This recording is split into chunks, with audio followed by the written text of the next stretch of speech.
man, life can be so anxiety filled, right? If you're thinking about what I'm not, what am I like? Oh, I'm 25 years old. I should be here by now. Look at that person. He has a house, a family. He has his life together, and I'm over here living with my parents, and yeah, I'm so far behind. Welcome to another episode of the Common Podcast, where we speak upon common sense and realize it really isn't that common. Guys, today's conversation is really going to require you to think, really dissect yourself and ask yourself a very tough question. Where are you at in life? Today's conversation is going to be all about the burden of growing up. What I have found, and I'm pretty sure you have, is there's always this stigma of where I'm at in life and where I should be. I feel like we get caught in this rut of I'm never enough and I'm never going to be enough. And that's what this whole conversation is about. It's about the balance of where I should be and also where I'm at. Talking about how we should shoot to be better people, but also be grateful where we stand. It's a very, very delicate balance, and we tap into that a little bit in this conversation. Super interesting. I hope that y'all enjoyed today's conversation. It was a great one. For any other ideas or if you want to get in contact with us, the best way you can do that is through Instagram. The handle is going to be The Real Common Podcast. If you're a new listener, you can find the podcast on YouTube, Spotify, and almost anywhere else that you can find podcasts. Thank you all so much for the recent support. It's been amazing, and I hope to see y'all very soon. Catch y'all in the next episode.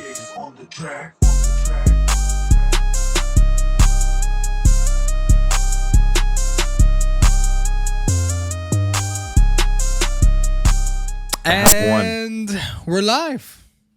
Welcome back to another episode of the Common Podcast, guys. That's how we're going to start this conversation. How's life, bro? Just kidding. We're not going to start the conversation like that. No, I'm kidding. We are. Your question. No, you're good. What's up? No, life's good. Just not where I want to be, right? I think that's kind of what we're going to get into. That's exactly what we're going to get into. Before we get into that, where do you want the listeners right now to find you?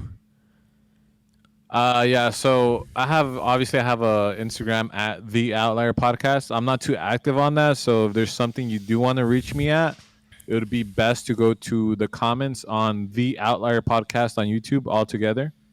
Yes. Sub, and then if you have any questions or anything, go ahead and hit me up on there.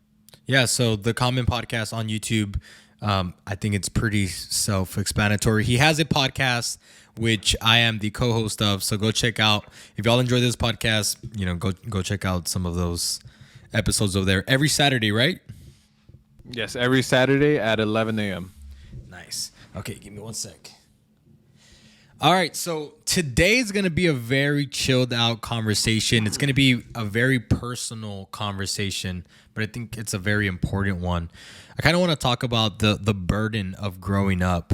I think that there's this constant burden on everybody pretty much that time is pretty much running out and you're never at where you want to be in life.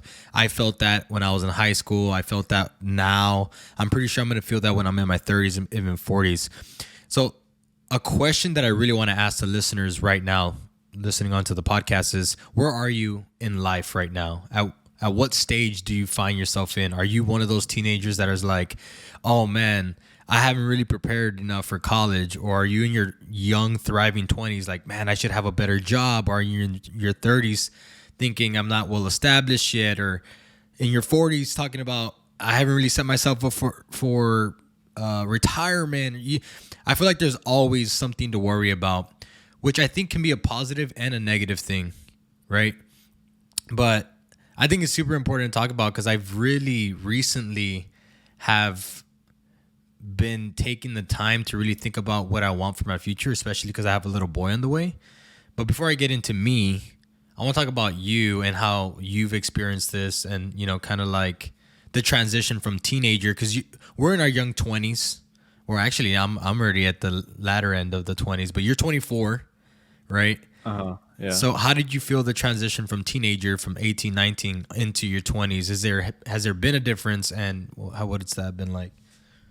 I mean, yeah, for me, it's been a struggle a little bit because I've never known what I've wanted to do since I was a kid. I always said I wanted to be a cop, but that's just not something I want to do. Like, I don't see myself doing that anymore. But yeah, for sure, transitioning from high school to, I guess, adulthood is what you call it now, right? Yeah. It's a very slow process for me because I still to this day do not know what the fuck I want to do with my life. And I feel pressure, right, from like my mom, my dad to figure it out. And the reality is that I still have a lot of time, right? I'm still 24 years old, Yeah. which is super young. Even though I feel old as shit sometimes, I'm still young, you know. Um, but yeah, I feel all this pressure from all these outside people, and that's one of the reasons why I went to college. Was just simply because of pressure. It's not because I wanted to, you know, or Mm-hmm. I saw myself doing that. It's because of pressure. Um, but yeah, I mean, it was hard, and I went for fire tech, which is for firemen. Ended up not doing that, and now I find myself in the same spot again. Right, I Yeah. feel this pressure. It's like I still don't know what to do now, and I find myself thinking like, man, maybe I should go back and finish that.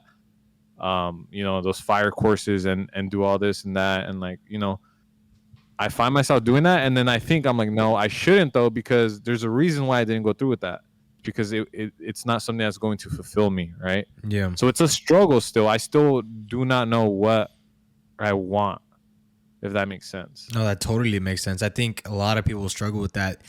There is a few anomalies, and I've spoken about it in my podcast before. Is I know this one guy from middle school. He knew exactly what he wanted to do in middle school, which is that's such a blessing. That's such a like. I think if anything, I would want that over money. I would really want to know exactly what I wanted to do so I can go out, set out and do it, right? So this kid in middle school always wanted to be a band director. That's what he wanted to do.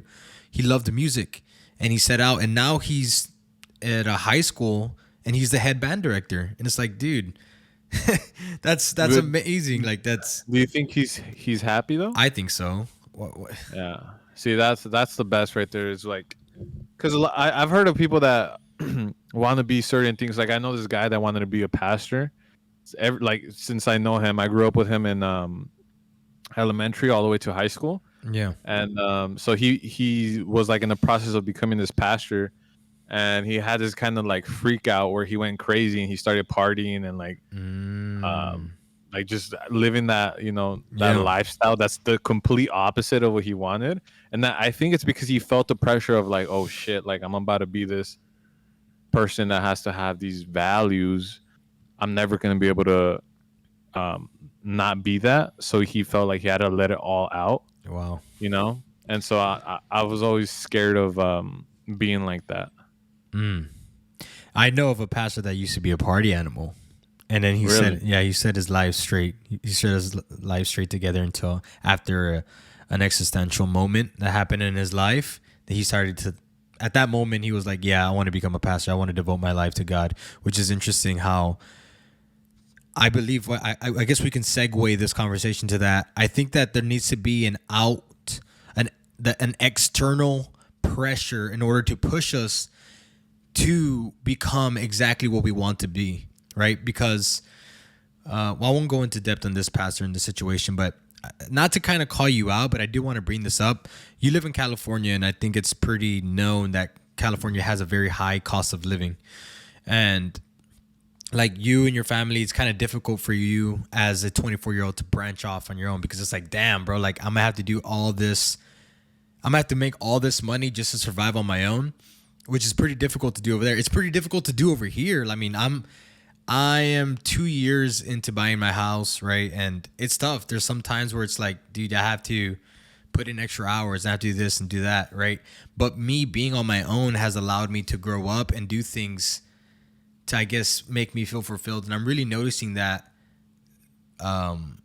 recently is like, I need to like really hunker down on what I need to do. And it kind of takes you away from that comfortability. Because when I remember when I was living with my dad, he didn't want me to leave, and he was like, you know, just stay home. Like you don't have to pay all those crazy bills. Growing up is hard, and I was like, yeah, growing up it is hard. But I was like, at some point I have to, right? Like I want a family, and I need to grow up, and I need to learn how that is how to deal with that, to contend with that. I think that we need to endure some of those external pressures. What do you think about that? Yeah, I mean, I agree with you, right? But it's easier said than done, right? Like to just say that. Like I know it's if you're in a position that you think you could do it, you should definitely give it a try. You know, I mean, what's the worst that could happen? You move back in. Mm. You know, I think it's good that I wish I had that in me, bro, to do what you did and what. But then again, I also didn't grow up like you, right?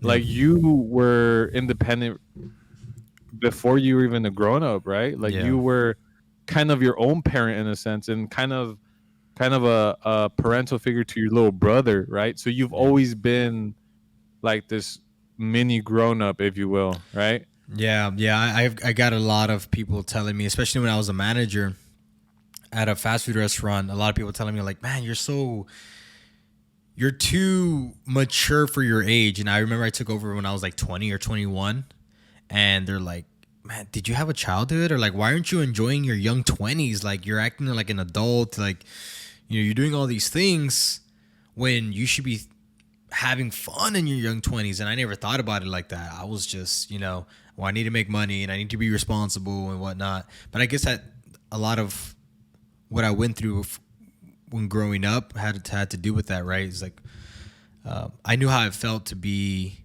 at a unprivileged situation. So now that I have an opportunity, I'm not gonna screw it up, I guess, is what I thought at the time. Do you think you got that from watching your mom or from watching your dad? Definitely watching my dad. My dad's a little bit more of the hardworking, responsible type.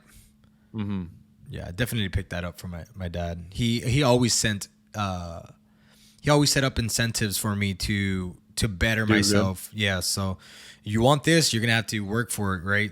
Always for everything that I ever had. He's like, well, if you want this, you're gonna have to do good in school. If you want this, you're gonna have to do, etc. Those are some stuff that I think is very important for young adults to have that in order to, truly learn the value of the things that they want and go out and earn it, right? Oh yeah, 100%.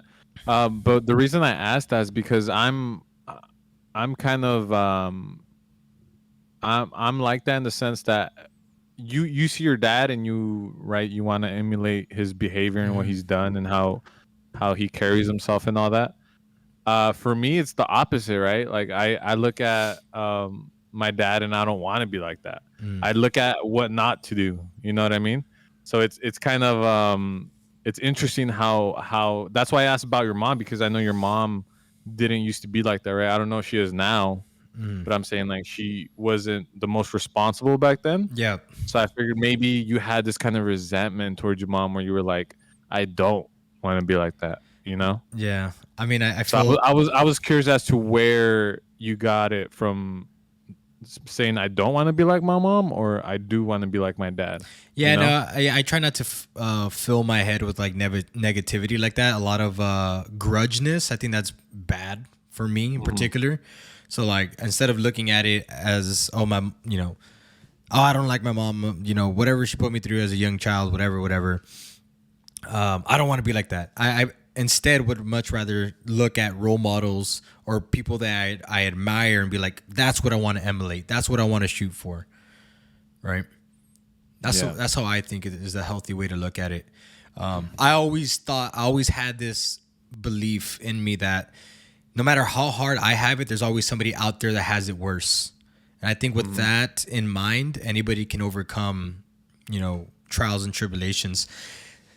I was actually having this conversation with somebody else, and this is pretty off topic. We'll come back to it though.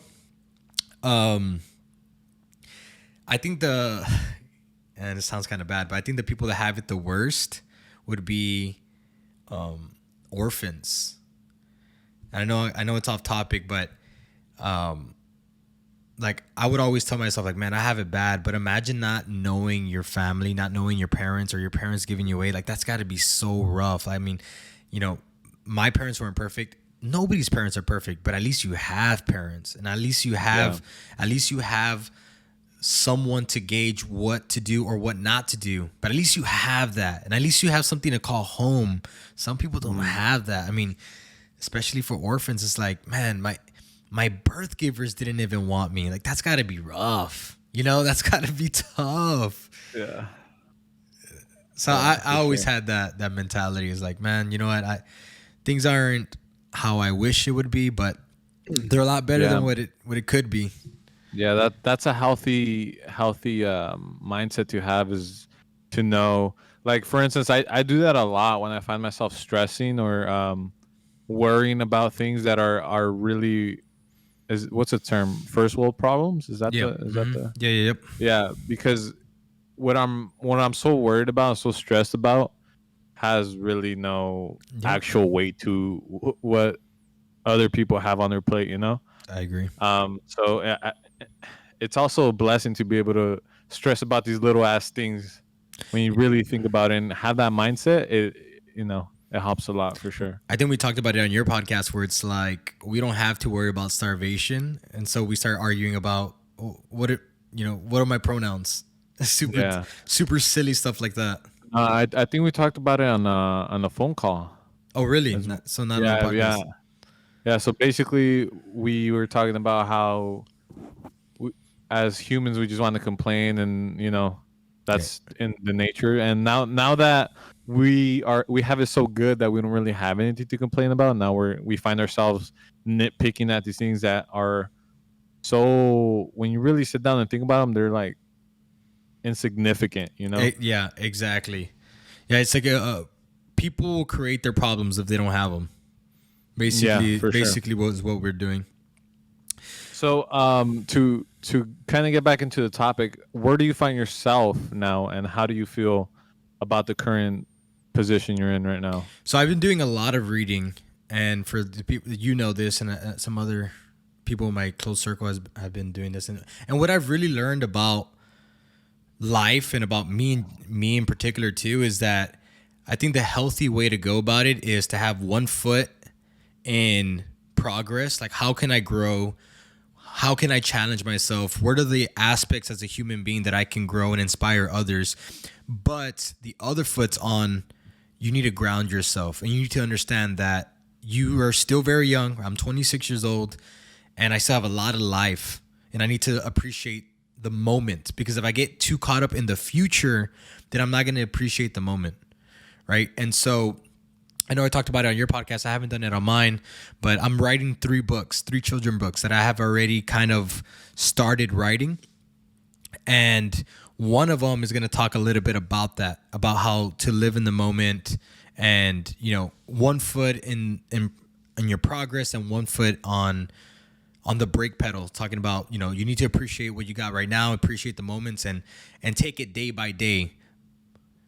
So I have this, there was this cool quote that I had seen was, aim heavenly but work earthly. And so basically what that means is like, set a goal for yourself, set a 5-year goal. But with that in mind, you can't act like you're in that 5-year future, right? You have to work every single day to get better daily in order to reach that goal in 5 years. Does that make sense? And so that's kind of like that's one concept, right? There's a lot more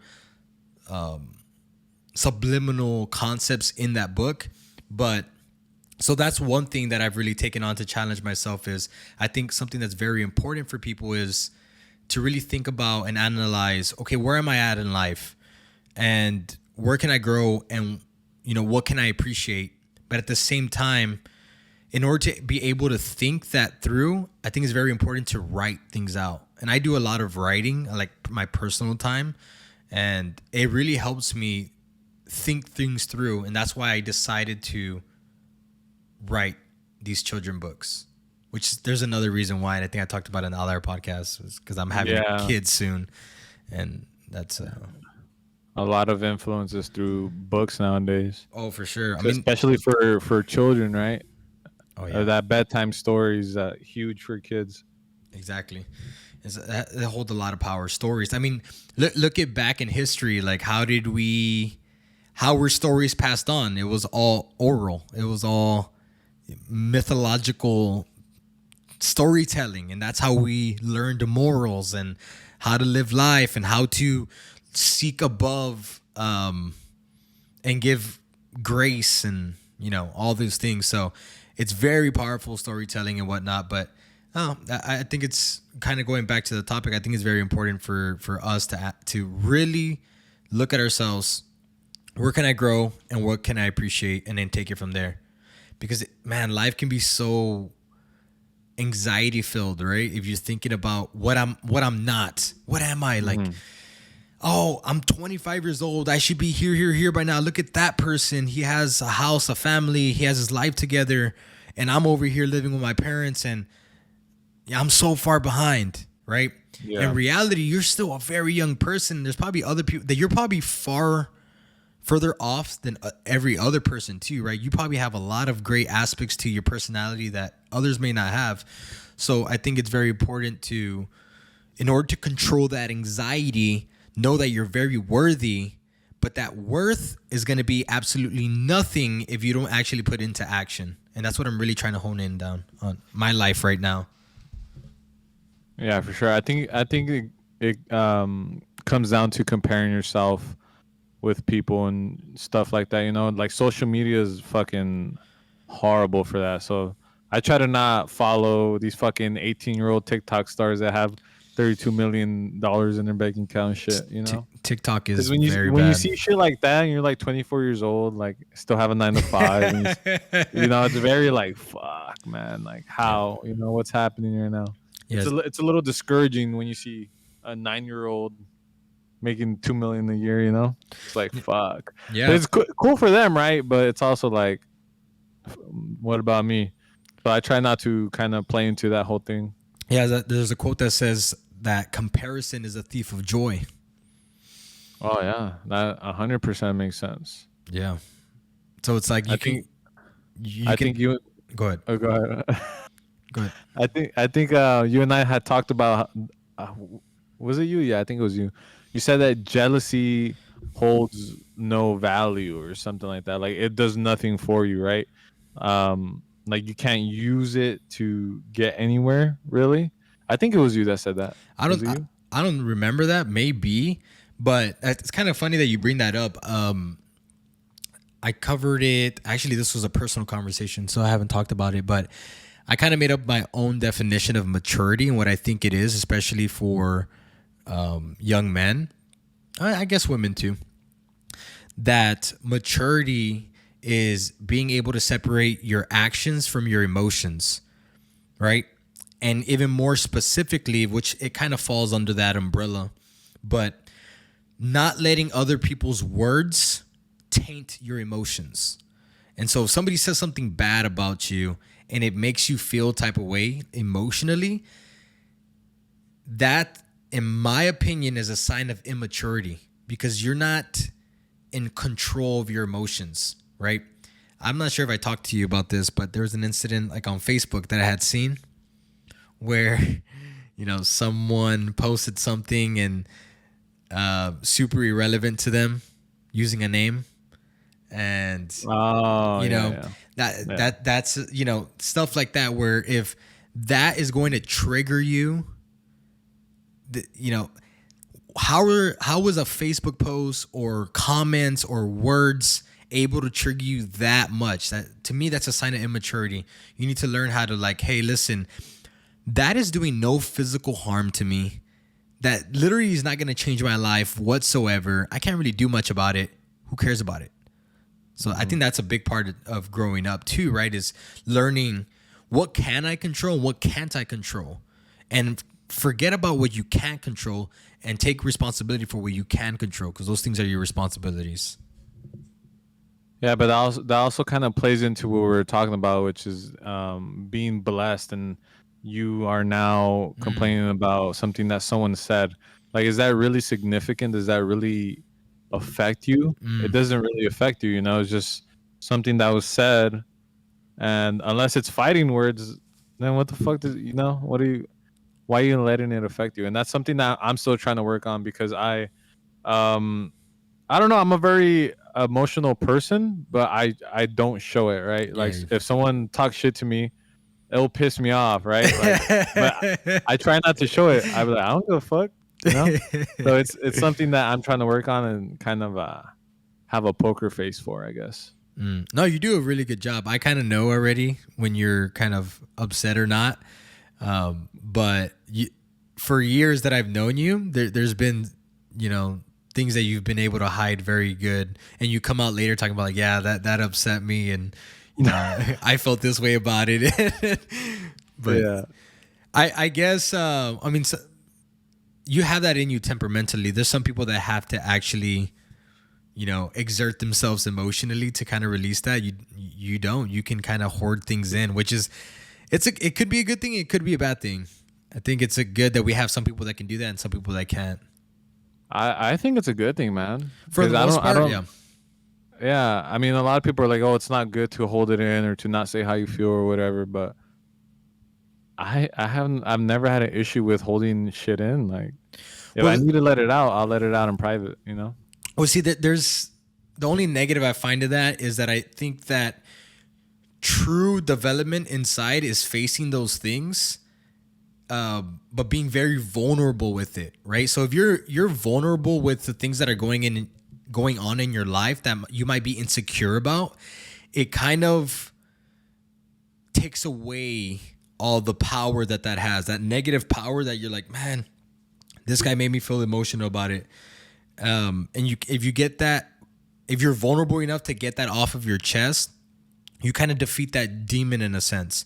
And I'm not talking about in an immature way. Like if you call me a name and I start fighting with you or whatever, but if I kind of handle it in a more like mature way where I'm like, yeah, dude, like you're right. And I don't like that I'm that way or whatever the instance is, but I'm working on it. I think there's a power to that, being vulnerable, but actually, trying to handle it in a mature way. Yeah. So, kind of to get back to the topic, overall, would you say you are happy with where you're at right now? Overall, throughout looking back at where you came from, meaning in let's say like you're 18, 19, 20 to now. Yeah. What you think you're happy with where you're at? I would say I'm not where I want to be, but I would say that I'm very happy at where I'm at. I am proud to say that, even with the podcast, that I'm able to inspire some people, and I think that's what I really want to do. I think that's my calling, right? And so I've learned over the time that I can do that without having a degree in college, without having,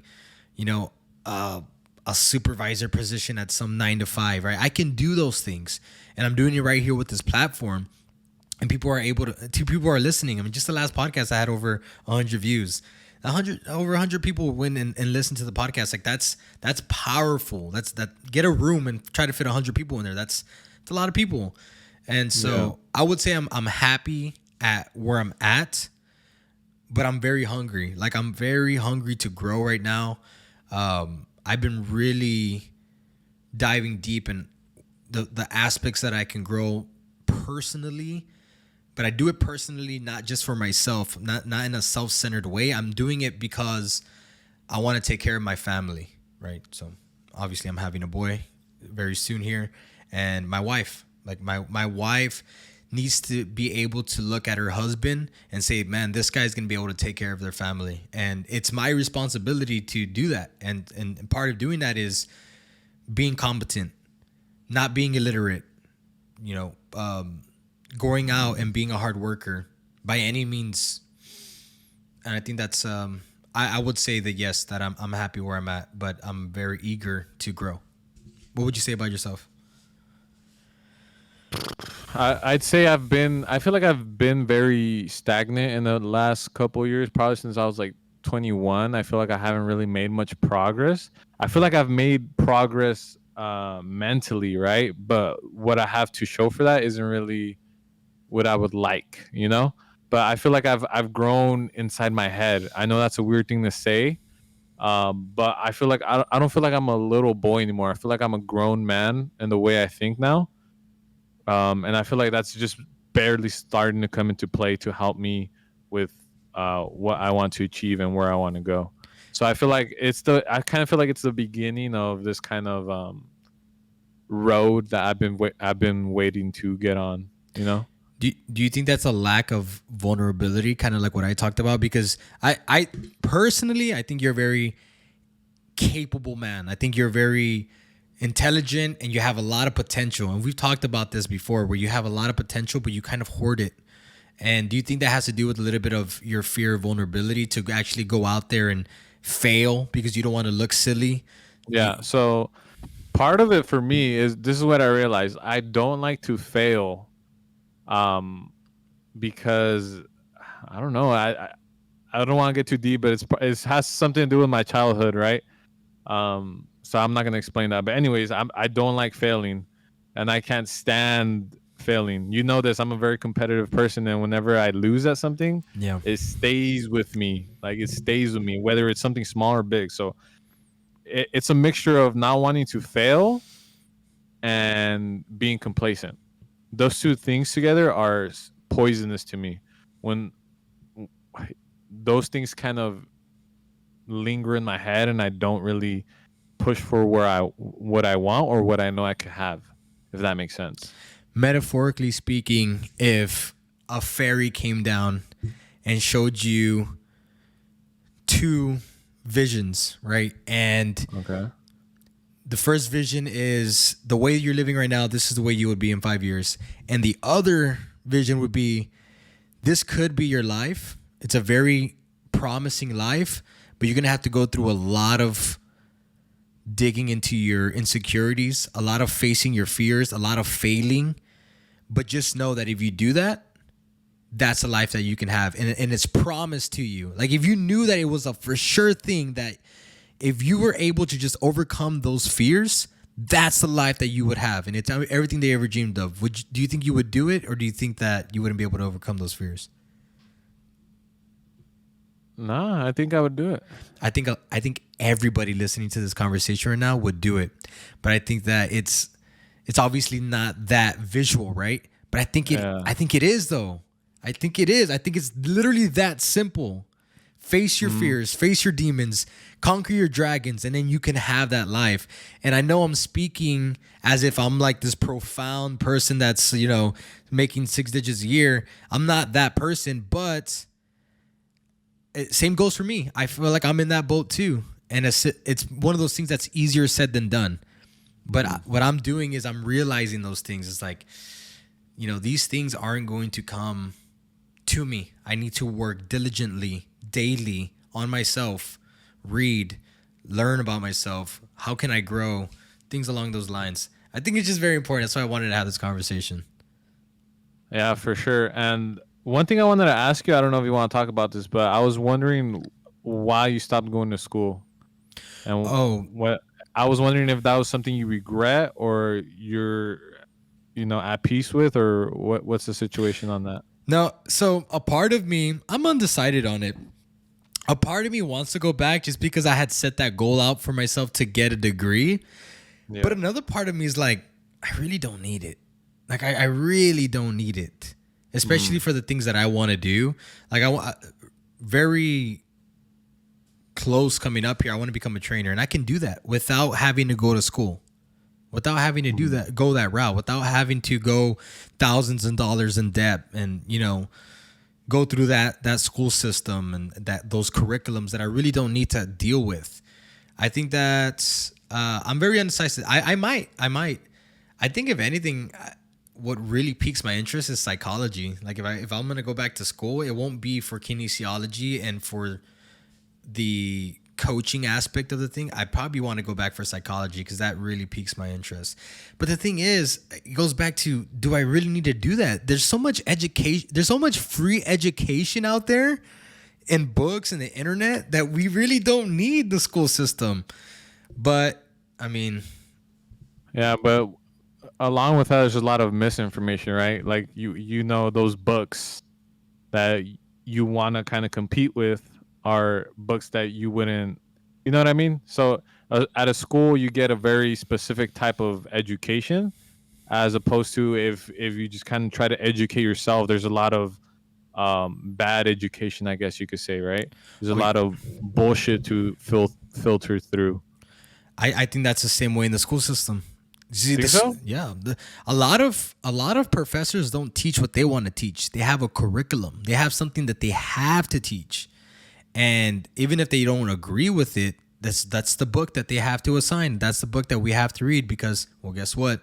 That's what the school system has set out for us. That's especially true in high school, but even in college, it happens. I had this super cool literature teacher that, so in literature one, which should be easier than literature two, right? Because the literature two is more advanced. Literature one, I got a B, and it was a tough class, super rough. I would have to write 10 pages every week. Literature two, super easy. And the only reason why was because the teacher allowed us to use our imagination. She wanted us to be creative. She says, here's the guidelines, and they're very broad. I just want you to write about this. No borders, just talk about this in whichever way that you want. It has to be in the proper format. It has to be at least 10 pages, but do with it what you want. There's not a specific agenda that you have to push. And those were papers that I had the easiest with, because it's like, man, I'm able to, to be creative in my own way. Yeah. What was your question? Oh, that there's a lot of false information out there? Yeah. Yeah, but I think there's a lot of false information, a lot of false agendas being pushed by teachers out there too. If well, I talked to you about the whole Mark Walsh. What is human? What is a woman? What is a rather? woman? Yeah.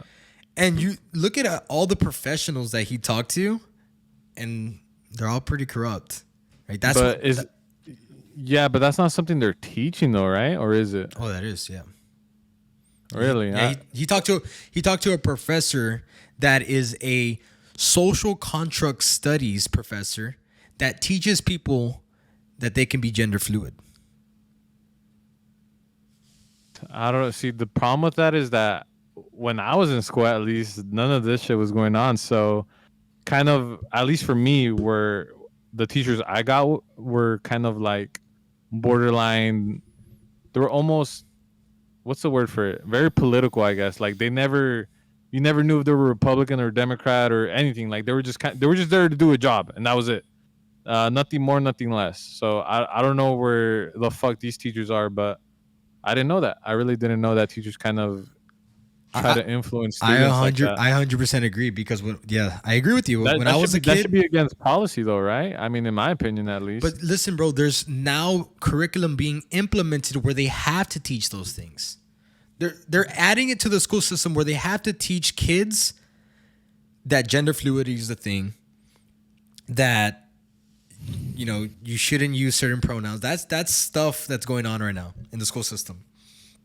Really? Yeah. I haven't heard about this, but that's ridiculous. I'm a huge advocate in self-research. I think that everybody should do their own research. I think that everybody should do their own studies, regardless of if you're going to school or not. I think people should do their own research. Oh yeah, for sure. Why would you want to trust what someone else is saying when you can form your own opinion on it? Well, you see, that kind of contradicts what you said at first. Well, maybe you're playing devil's advocate, right? But you're saying, like, why wouldn't you take the school system route? And why would you trust yourself? Yeah, I was playing more devil's advocate because, I mean, at a school system, I feel like you at least know what you're getting. You're getting what is accepted as, facts and truth. But you kind of flipped the coin and said that these teachers aren't really, a lot of them are teaching, pushing an agenda, which I didn't know. I wasn't aware of that. Yeah, I would say some are. There's a lot of good teachers out there. I don't want to say that every teacher is bad, right? Because I don't believe that either. But that's assuming that a teacher knows everything, which is what I thought as a kid. When I grew up, I thought everything the teacher said was absolutely true. And that's not true. Teachers are adults just like you and I. And we have some, I might say some stupid stuff at times. You might say some stupid. They're just human like us. And they might be asked a question that they don't necessarily know. Their ego might get in the way, and they might say something that's pretty false. I would bet on myself 100% of the time over the school system. My abilities to learn, my abilities to, and I think that everybody should bet on themselves over anybody else, over an organization, over a teacher, over any of that. Bet on yourself always because you have power over your education, is what I believe. Yeah, for sure. But yeah, I don't know. I've never really thought that deep into education, I guess. Yeah. So, kind of like, I guess this is the tail end of the conversation. I've been doing a lot of thinking, obviously, but I've been doing a lot of yard work in the past couple of days, and it's really got me thinking. Like, man, I'm getting I have an old soul, or I'm getting old, because I was doing a Why is lot of that? these past 3 days. I was doing yard work, I was painting, and I was, you know, doing all this crazy stuff outside, getting ready for my baby, and I was listening to the Daily Wire, which is like a political thing, and I'm like, dang, is this what like an old man would do? And I think it would, right? Like I'm writing books and stuff like that, and so it really made me look inside myself and think about this conversation. Really, this is why I wanted to have this conversation. I started watering the grass, old people Yeah. stuff. Do you think having a kid is going to change not just you but your whole life? I Like, think do you're. you think you're gonna have to sacrifice things that you never thought you would have to? I think that's already taking place. I talked to you In what way? in a personal phone call where I gained this certain urge to work extra hours, to make more money, to provide. It's just something has been turned on in me to think, oh, you have to provide. Like your main thing is to provide for this child that's coming up. And I think that's already taking place. Do I think that it's going to be more pronounced once he gets here? I hope so. I can't say, but I hope so. Yeah. I hope that it makes me a more responsible, more mature human. Well, I'm interested to see how you change, because I've never really been this close to a like father, I guess, I've kind of just seen fathers interact with their kids from afar, but now I kind of, since I talk to you every day, I'm gonna get the play by play on Yeah, yeah, what's going on. And it's crazy how I'm gonna see you change, right? Because yeah, you probably don't think you're gonna change, or maybe you do, right? yeah. But you won't notice it until people point it out. Like, that old man thing was just the beginning, you're gonna have many moments like that. I'm very excited for my boy. I'm more excited for him to become a toddler because, listen, guys, are y'all tired of being fat and unhealthy? Look, I feel you. I've struggled with weight loss for a majority of my life, but I recently lost 32 pounds. I want to tell y'all exactly how I did it. I changed my diet. I ate a little bit healthier. I know how hard that can be with so much convenient fast food restaurants, convenient grab and go foods that you can just pick up and go. But I want to show y'all a way where y'all can stay convenient and eat a bit healthier. That's why I want to tell y'all about my good friends at Primitive Eats. It's a local, homegrown, small business that is a meal prep company. And they are derived off the paleo diet. Really quickly, paleo is just a natural way of eating food. Taking out simple carbs, sticking to the earth. Okay? It is very good for you. It's very healthy for you, and you can support a local small business. It's always great. So if you're in the Los Fresnos, Brownsville, or Harlingen, San Benito area, go check them out. They have plans where you can buy for the full week. They will deliver it for you. Quick, easy, and go, and it's super delicious. They support the podcast. I support them. Go check them out. And if you don't want to get their meal plan, listen, check out their Instagram. That is Primitive Eats 90. I'm going to leave it in the description. If you're not going to follow them for the meal preps, follow them for their memes, because their memes are hilarious. Also, little quick fun fact, they do raffles, which I recently won concert tickets on their page. True story. Go check them out. I support Primitive Eats. Primitive Eats supports the podcast, and we love them. Go check them out. I think generally speaking, men don't really want to mess with infants. I'm not scared to say that, but that's one thing that I might have trouble with is, the baby's so vulnerable.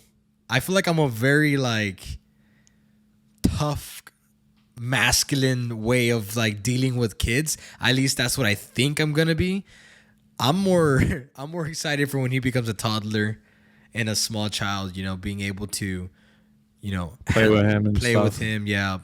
Teach him. I was telling my wife the other night, we're in bed, I'm like, man, I can't wait to just see him fail. And she's like, what are you talking about?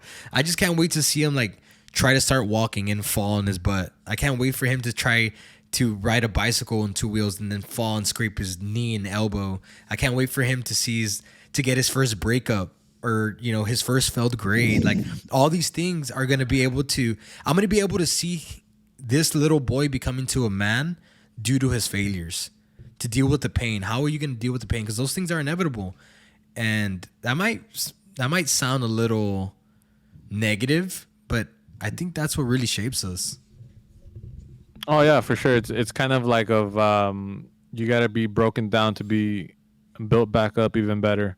And so yeah, I mean, all these little failures are gonna shape who he is, and you get to witness that firsthand. And I actually heard somewhere that having a kid is the most selfish thing you can do, because at the end of the day, you're kind of falling in love with this little version of yourself. It's a little copy of you, and it's, in a sense, it's super selfish that you love this human just because it came from you, right? It's a copy of you, and it's selfish of you to be in love with this thing, because you know how people are like, I love my kid like more than anything in the world. He looks just like me.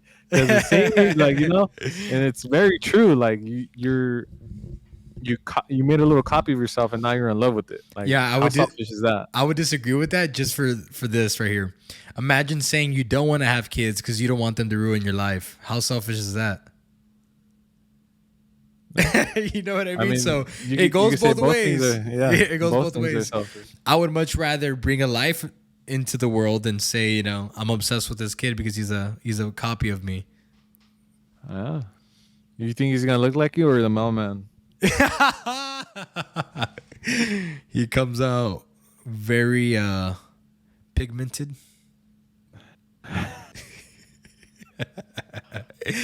I guess that means the mailman, huh? Yeah, I guess. I don't know. I've never seen the mailman. Maybe for a reason, huh? You think Sarah has? Maybe, huh? Maybe. I don't know. I guess we'll find out, huh? Yeah, man. I'm excited for that. But I have a feeling. I don't know. I have a feeling that things between you and I are gonna change when you have a kid, right? Because you're just gonna have less time. That's if you're a very hands-on father, you know. Yeah. I gotta burp my baby. I gotta change his diaper, and that might come into play with you. Maybe even sacrificing your personal time, meaning your video games, your Podcast, your gym sessions, you know, shit like that. You're gonna have to cut back on. Maybe, I don't know. I could only assume. Yeah, which is why I'm working on that. I'm working on building a home gym so I can work out at home while watching him and stuff like that. I'm trying to get prepared for those things. But as far as you and I go, you're not a very demanding person anyways. We talk like 15 minutes a day. Yeah, and it's not like I have to go out to see you or anything like that. So you and I have this weird relationship where we could not talk to each other for like a month, and then just kind of pick up. Which we haven't done that in forever. Yeah, I think I want to say like the last time we did that was maybe like 2 years ago. Maybe, right? Yeah. Where we went like 2 months without talking, and they were just like, let's play some video games. All right. Yeah. You know what's so weird? I think that's like a reoccurring thing with my really close friends. Like my friend Carlos, who's been on the podcast before. We went a whole year without even talking. No texting, no calling. And then he just randomly called me one day. He's like, hey, you want to work out? I'm like, I'm down. That's it. We like rekindled their friendship. And I go work out at his house every day. Super weird. Yeah. I just don't like having friends who are just way too attached emotionally. Like, you hear the girls where they're like, oh, like she didn't invite me here, she didn't invite me there. Like, oh, no. Like, oh yeah, I find that I don't find it odd when I hear a female having those issues, right? But when the male kind of gets upset over these things, I'm like, I look at him like, what the fuck? Yeah. You're a different type of guy that I probably don't want to hang around with because, a guy that brings drama along with him is not a guy you want to be friends with. For sure. Well, bro, I think we're going to conclude this conversation. I think it was a great one, especially for the listeners. For those who are listening right now, ask yourself where you're at in life, where you can grow, and what you can be grateful for. I think that's an important question that you can ask yourself. Engage those things. That way you don't become very anxious. Because I think life in general, there's the burden of performance on just being a human being, especially I think in America where things are moving so fast, it can overcome you and it can make you feel anxious. So know where you can slow down, know where you can speed up, and grow from there. But anything else? No, other than check out the Outlier podcast on YouTube, and that's it. All right, guys. Thank you all so much. I appreciate y'all. Make sure you go check out the Outlier podcast. I am on every single episode over there. We have a lot of fun on those podcasts. I'm telling you, it's a different atmosphere over there. We get a little bit wild, and tune in. Thank you all, and we'll catch y'all in the next episode. Thank you.